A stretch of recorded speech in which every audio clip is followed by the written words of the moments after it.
Welcome to the Safeguarding Refresher Training for September 2025. My name is Colin Katanak and I am the Executive Lead for Safeguarding at the Trust. The resources for this particular training have been provided by Safeguarding Network and they incorporate the Keeping Children Safe in Education 2025 updates. Before we start the training, please look after yourself. Your well-being is very important during this training because we recognise that some of the content can be at times distressing for adults and colleagues who are engaged in the training. So please look after yourself, and if you feel that you have to stop the training and take a break, then please do so.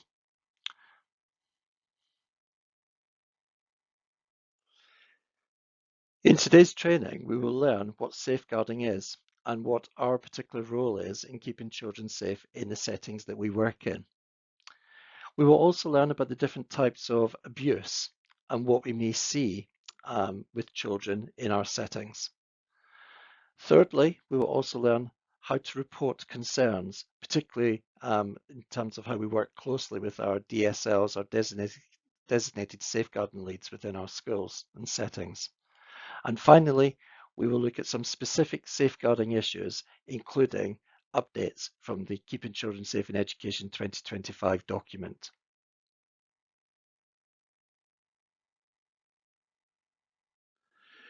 The fundamental principle underpinning safeguarding in every school is simply this: every child has the right to feel safe, and it is our statutory duty to ensure that every child has the right to feel safe in our school settings. And we have to think about school settings in a holistic way. We're not just talking about the classrooms, the corridors, the halls of schools, but we're also talking about feeling safe in trips, residential trips, for example, feeling safe in trips which involve day trips, feeling safe in transport to venues, for example, for sporting activities, feeling safe in other schools where we take our children to, and also other settings that children may find themselves in where education is provided, such as alternative provision. So whatever the setting that we work in, whether it's a school, an AP setting, on a trip, we have to ensure that at all times, every child feels safe and is safe. So looking holistically, how do we keep our children safe and our students safe in our school settings? Well, we have to, first of all, ensure that we take preventative measures to prevent any impairment. So we have to ensure that we have carefully risk assessed our environments so that any potential injury to a child is minimized. We need to also ensure that the provision is safe and there is effective care. Effective care means making sure that we have the appropriately trained personnel to work with those children in the particular setting that the children find themselves in, that the staff are trained, that we have appropriate medical support and first aid support for our children in the settings, and that we are providing effective care. So we're making sure that we have the right proportion of adults to children, and depending on the age of the children, that teachers are in their classrooms and not outside of their classrooms and leaving children alone at any time. So we need to ensure that our provision is always safe and effective in terms of our care. Thirdly, we need to look at making sure our children have the best outcomes. So part of education is making sure that children are safe and secure so that learning can take place. And that is really important because when children feel safe and secure, their outcomes generally improve and are in a good position to get even better. Support as soon as problems emerge is the next area that ensures that our children are kept safe. So we have to be vigilant. We have to work quickly when situations arise where we think that child may be in danger or in need of support.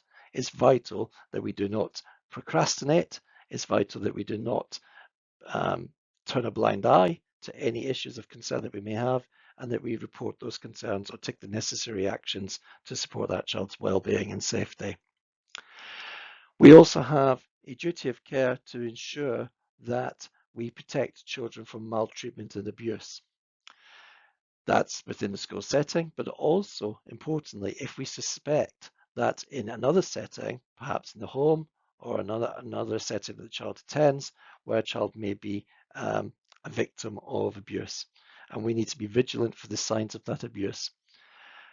In everything that we do in keeping children safe, we need to act appropriately, quickly, with common sense, but most importantly, with a degree of urgency, so that we recognise that the well-being and the welfare of the child is always promoted and is at the heart of everything that we do in terms of our decision making.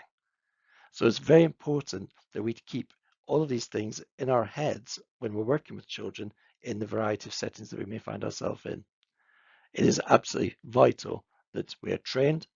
It is vital that we communicate with other adults when in doubt about a child's welfare, and that we record any concerns accurately so that we can use that information effectively if indeed we have to investigate later on any particular concerns about a child's well-being in our duty of care. So here's our first major question. What things within our setting can you think of that will help keep children safe in the education setting that you work in? Well, the obvious answer is obviously policy and procedures. Policy itself provides the framework for how we should conduct ourselves as adults to keep children safe, and it's vital that we understand and fully follow the safeguarding policy of the trust and the local procedures within schools. It's absolutely vital that we do not deviate from that policy and those procedures, because those policy and procedures are there to protect the child, but also protect us as adults in terms of our duty of care. So the first thing to note in any setting that we work with children is that we must have a full understanding of the current policy for safeguarding and the current procedures for that particular setting. Policies themselves are there to protect us, but they will only work if we adopt the practices that are required to keep our children safe. So it's really important that if you're unsure about any procedures or any practices, that you contact the designated safeguarding lead within your school, known as the DSL. And the DSL will be on posters around the settings. There'll be pictures of the DSL. There will be the named person, possibly their deputy DSL as well, in bigger settings. And also you'll have the contact details to be able to contact that child, that person, where you have a child concern, so that you can make sure that you are acting appropriately as a responsible adult within the setting. So what other things keep our children safe? Well, keeping the building safe, minimizing any potential injury, maximizing the maintenance of the building, having clear behavior policies to support children's safety and well-being in schools, being aware, being vigilant of children, having strong relationships with children keeps our children safe. Children will feel safe if they have a sense of belonging in the setting, if they are known by an adult, if they feel part of the organization, they will feel safer. So it's very important that the culture that you as an adult set within your institution that you're part of is positive, strong, and children feel always safe every day. As someone who's working with children in a variety of settings within our trust, it's important that you're fully aware of other people who may be joining the trust or joining your setting who may not know the children particularly well, who may be strangers to the children. So it's very important that you are vigilant when visitors come onto your school or learning site. So it's important to ask these questions of the visitors. Do they know their safeguarding responsibilities? Have they had the leaflet, the information provided to them when they signed in at reception? Have they had their identification verified? Are they indeed supervised or able to walk around unaccompanied? Are they wearing any ID or visitor's lanyard or a badge if necessary? Do they know what to do if they have a concern? And what about those running clubs on sites? Are they familiar with the safeguarding procedures after school hours? It's important that as a colleague working in the trust, that we are vigilant of visitors and other adults who come onto our school settings. And it is absolutely vital that we challenge any adult who we see in our school setting who is not wearing appropriate lanyards, badges, visitors badges, so that we can double check that they have gone through the process of being recorded appropriately at reception and have the right to be on site. It would be a failure of duty of safeguarding if we turned a blind eye to any adults on our site where we felt it was not appropriate to question them if we had any concerns.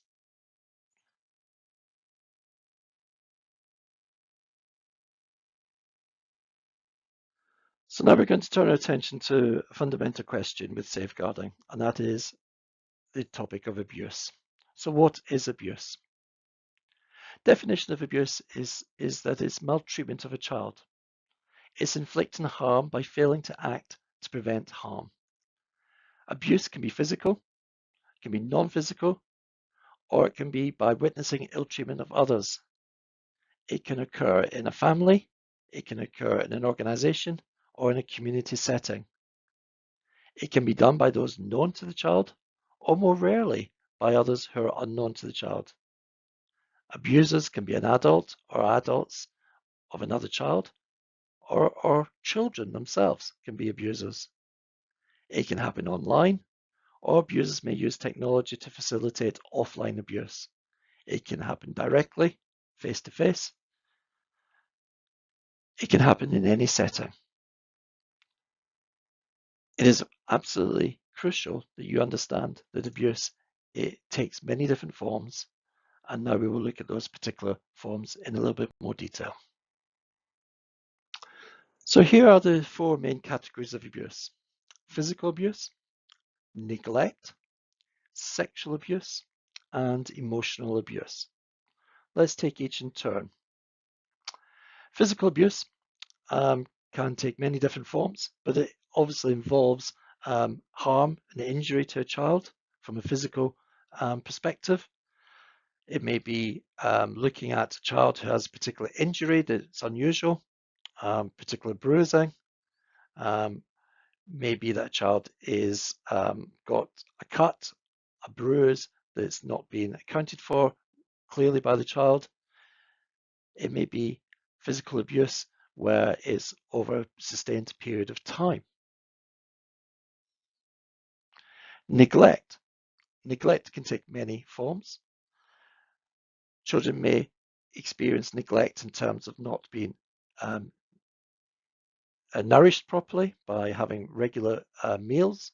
Neglect may take the form of being asked to look after other children and not being provided with the opportunities to grow and develop and thrive as an individual themselves.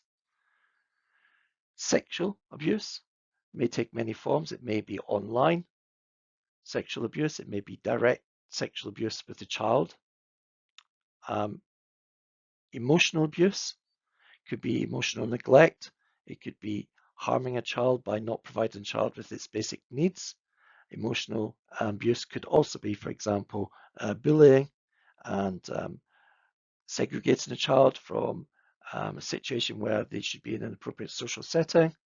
There are a whole host of different categories and subcategories within these four levels of abuse. But this gives you a general sense of what the main four types of abuse are that children can often be subjected to. Okay, let's look at a little case study. So here we have a scenario. So over the past week, you've noticed that Liam, a year 9 student, normally energetic and cheerful, has become withdrawn and tired. What should you do? Well, I think the first thing we have to recognize is that children do become tired and at times will have periods of time when they're perhaps not their usual self. They may be out of sorts. So you may speak to the child and you may say, how are things? You may just ask open questions about how they're feeling, why they're feeling so tired, and you're building a picture. If the child is refusing to provide any information, or if you feel the child may be at harm, then this is something that you'd maybe want to record and then confide with your DSL just to let them know that you have this concern. What we shouldn't necessarily do straight away is jump to conclusions that the child is being abused simply because of the fact that they're a bit tired and a bit withdrawn. But we must recognise and record and identify that this child is not behaving in the most normal way that they normally present. So it is important that we do recognise that change and that it is recorded and it is monitored. If you have any doubt whatsoever about the welfare of a child, following any communications with that child or any observations that you make of that child, then you must always report it to your DSL, who will give advice on what you do, what next steps you must take within your setting. As a member of the learning community, as I say, be a school or an AP setting or even in the setting of a trip, we have to ensure that every adult is a safe adult. We also need to respond appropriately to any concerns that we have. So we shouldn't brush away any comments just simply as banter. And we should always say to ourselves, it could happen here. There could be a concern here that's serious. So we should always have a mantra where we recognize that it could happen here. So we should never say, oh, this is a good school, we don't have these kinds of problems. This is a no-no. We should always be vigilant. And we should also respond to any low-level concerns that we have by following the school procedures for safeguarding in that particular setting. It's absolutely vital that we have a safe culture, that we're not ambivalent, that we do not take things for granted, that we do not make assumptions, and that our culture is robust so that we keep the well-being at the forefront of our thoughts and our actions as adults, as responsible adults within our education settings that we work within. So let's look at a case study where we're looking at culture. So during a break, you're in the staff room and you overhear a male colleague joking with a female student about her appearance, saying, "You'll be breaking hearts soon, better watch yourself." She laughs it off, but looks slightly uncomfortable. What should you do? Well, this is a clear-cut case. The language that the colleague has used is inappropriate. The boundaries are inappropriate. The colleague is behaving in an inappropriate way. Because it's a colleague who's made comments that are inappropriate, this will be treated very, very carefully by the school and by the DSL, and also potentially by the head teacher. When an adult makes inappropriate comments about a particular child, it also has to be referred to the local authority designated officer, the so-called LADO. It's also important that the adult is managed carefully by the senior leadership team, and the issue of concern is thoroughly investigated. So in this particular scenario, where it's obvious that the language is inappropriate, it's obvious that the child, in your view, looked uncomfortable, and it's obvious that the adult was talking about the appearance of a particular female student, that this needs to be reported to higher level. So the ladder would be involved in this particular scenario. The school would have to write a report to the ladder. The DSL will be involved. Head teacher may be involved in this particular incident, and potentially it could be a serious investigation and potentially a disciplinary issue for that member of staff. So don't take things as banter. There are professional boundaries, there are professional standards for colleagues within the trust, and it's important that when you witness something that doesn't feel right, certainly doesn't sound right, that you report it and deal with it appropriately. When we're working with children, it's important that we hear the voice of the child. And that voice can be verbal, child actually speaking to you, but it can also be non-verbal communication as well. Children are active participants in their own lives. Respect and value their feelings, their opinions and experiences. Check your understanding of what they're saying. For example, you may say to a child, so that I'm absolutely clear what you've just told me, can you just tell me again in your own words what it is that you want to share with me? It may take them some time to build up to what they really want to tell you. So it's important that you listen carefully to the voice of the child and you take notice of the verbal and the non-verbal cues that the child might be giving you, particularly when they're feeling anxious or concerned about something that they may at some point share with you as a responsible adult in your setting. It is vital that you do not provide leading questions to children to elicit a response. You need to be very careful with your use of language. And if you're unsure of what to say or how to say something, then seek appropriate advice from your DSL and follow the local procedures within your school setting. Many children face barriers, particularly when they're wanting to share with you concerns that they may have in their lives. They often have a fear of not feeling believed. They will have an experience shame or guilt. They will often show loyalty to the abuser. They will be fearful of consequences of sharing information to another adult. They will lack understanding. They may have communication difficulties.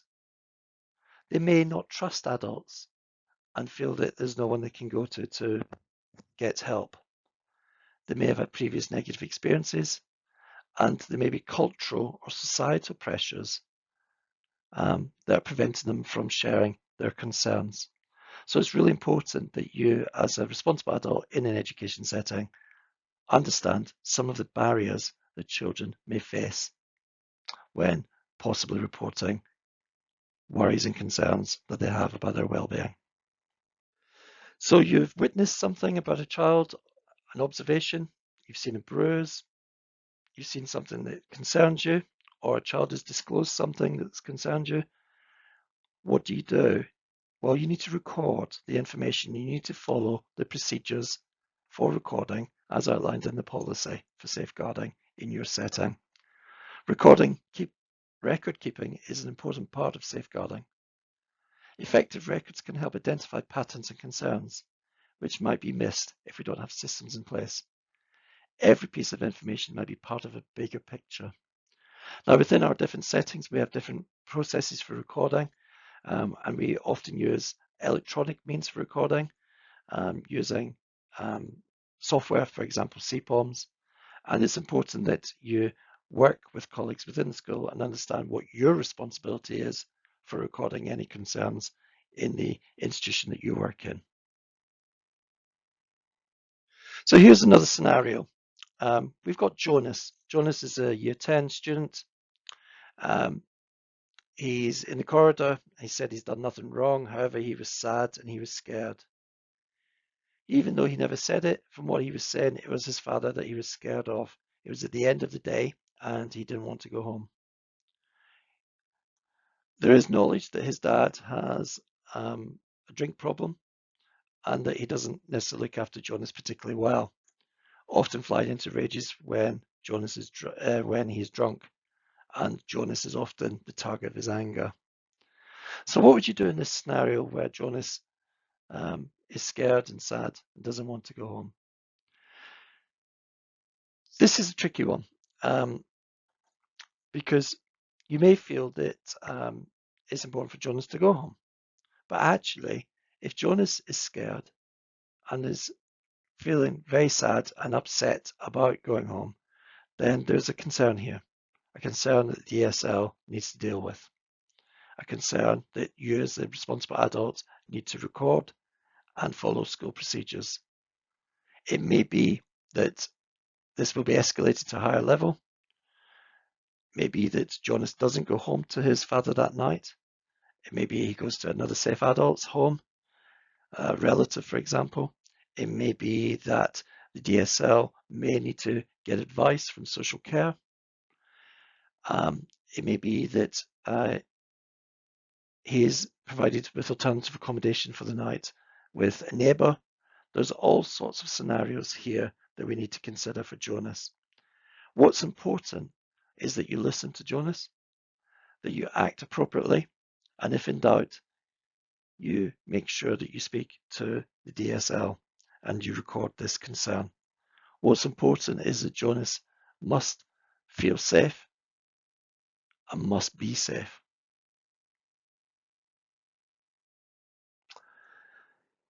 So I want to introduce you to facts. This is a useful slide that gives you an idea of basically managing any concerns you have with the child. Be factual. Ensure all the information is based on fact, and where opinions are needed, they're clearly identified as such. So you can't say to the DSL, I think this child is being abused. I think this child is being harmed. I think this child needs protection. What you need to say is, this child has told me they are being abused. This child has told me that they feel unsafe. So it's important that opinions are separated from fact. It's important that you give some thought to what's been presented to you. Why is this a concern? What is the reasoning for this? Why am I concerned that I'm going to report this to my DSL? It's important that you listen to the child's voice, making sure there's a clear summary of the concerns, including the words of the child wherever possible. It's important as adults responsible for the welfare of children in our settings that we don't place our own words. We use the words of the child. It's important that we're timely with the records and that we work quickly and deal with things, certainly in the same day. And it's important that we share. We make sure all the concerns are shared with the DSL following the settings, safeguarding procedures as part of their overarching trust safeguarding policy. So facts is something to bear in mind. Factual, analyze the situation, listen to the child's voice, act timely, and share appropriately. Always follow facts. Keeping Children Safe in Education is the annual report that comes from the government, and this is the update report that comes through every September, and we as schools have to always amend our policies when we look at this report. For this particular year in 2025, remarkably little has changed in keeping children safe in education. Part 1, Annex A, a key area of the report, has not changed at all, and there have been some updated links to Annex B. There are a range of areas that we need to consider, particularly in the sphere of online risk. And there's some amendments and links to the links and some minor wording changes in the report itself. So what we're going to do now is actually look at some of those particular changes that we as responsible adults within our education settings need to be aware of. One key factor with misinformation, disinformation is understanding who is behind that information. And one of the biggest issues with online abuse and online threats to the well-being of children is actually knowing who are the adults behind or who is the person behind, because it could be a child behind the misinformation, disinformation. So it is really important that we educate our children within our settings into effective and safe use of online materials, and be skeptical and curious when things don't feel or appear to be right. So Keeping Children Safe in Education 2025 update. is also focusing on risks associated with online spaces. And there are enormous numbers of risks for our young people in our education settings with respect to online spaces. Violence, pornographic content, AI, deep fake images and materials, hateful content, inappropriate adverts and inappropriate spam information. Others, adults, children, grooming, radicalization information, radicalization people online, people stealing people's identity, online bullying and harassment. These are significant concerns, significant risks that children in our school settings face every single day. And as schools, as a trust, as an organisation, we have to make sure that we are adhering to the appropriate laws to minimise potential access to this information. Of course, nothing is 100% foolproof. There are imaginative ways that people who work in IT to get around filters, and there's always the potential for information that's undesirable to reach our children. And we have to be very robust and very vigilant in our school settings to any information online that children are accessing, where be it through devices owned by the trust and by the school, or devices that they have themselves. We all live in a world of context, and students' lives are in context. And we're all part of wider networks, whether that's family networks, work colleague networks, online networks, community networks. And it's really important that we also understand that there's a real world and there's the online world. And sometimes the online world doesn't always reflect the real world. And we also need to recognize that for young people and for us as adults, various networks will have different levels of influence. And that's a really important area for us to consider. So the question that we need to ask and why we need to be curious is what or who is influencing the students you work with? Is it TikTok? Is it Facebook? Is it WhatsApp messaging? Is it online bullying? Is it YouTube videos? Is it direct face-to-face contact? Is it gang culture? There's a whole plethora of different things that could be influencing, and within your context of where you work, it's important to try and understand what are the main influences for children who you have a duty of care for in your setting. And also, what do we know about the students or the child's lived experience? That's important because that lived experience will often inform us in terms of the motives and the actions that young people take.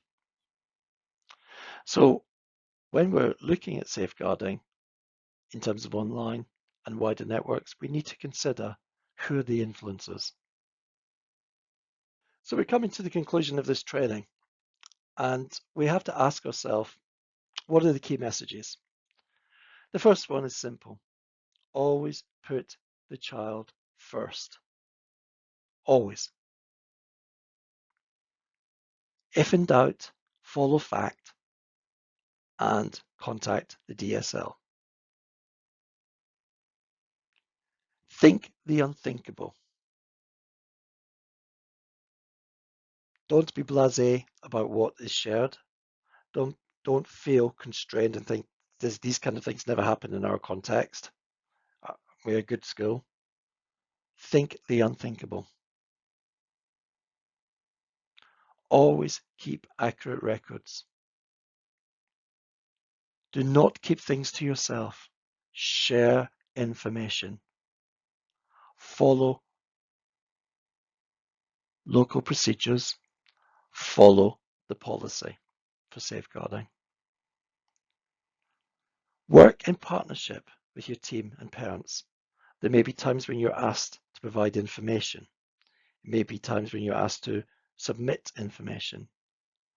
make sure that you provide that information in a timely fashion. If you're in any way doubtful about something, seek advice. Also look after yourself. Your well-being is important. Don't take problems home with you and worry unnecessarily. It's important that you share information and that you take care of yourself.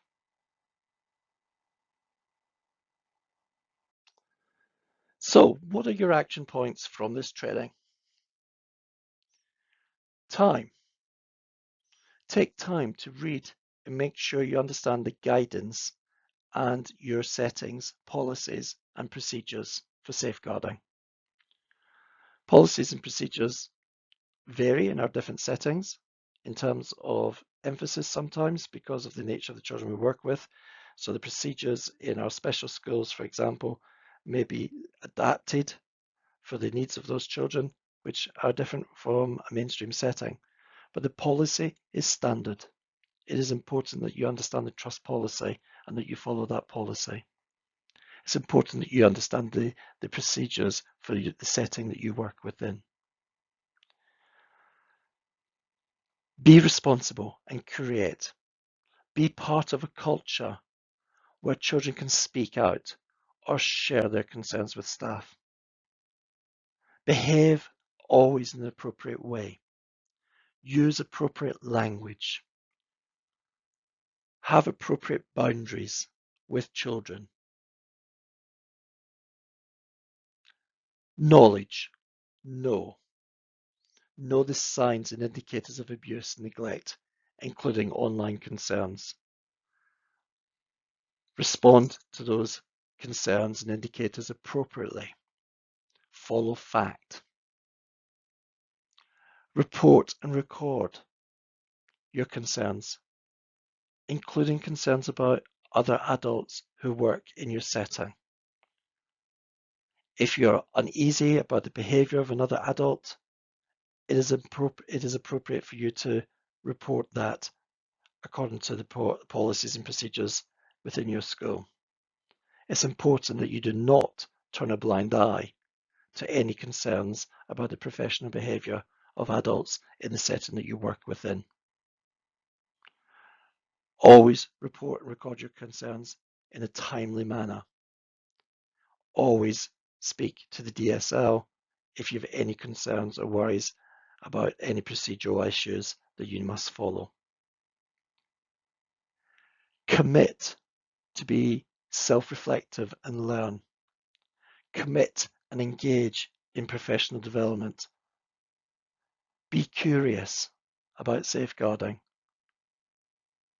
Don't have apathy towards safeguarding. Never be ambivalent towards safeguarding. Always ask questions about how can I ensure that this child is safe in the setting that I work in, and what is my responsibility as an adult to ensure that child not only feels safe but is safe within my setting. Please do reflect. Reflect on the learning opportunities. Reflect on policy and practice. If you have ideas to improve practice, contribute them to your DSL, to your senior leadership team. Be part of a community that is self-learning and reflective with respect to safeguarding. Safeguarding is everyone's business. Safeguarding is paramount.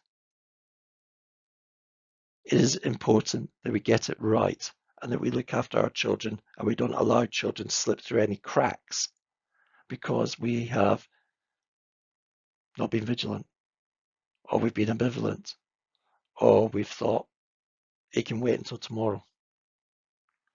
It's really important that in these action points that you take time to read and understand policy and guidance and procedures, that you contribute to that culture where children can speak out at all times, where you are briefed and kept informed of the knowledge required to identify any potential abuse or neglect, that you follow procedures in terms of reporting and recording your concerns, that you commit to engaging in professional development, and that you reflect as a professional within our organization.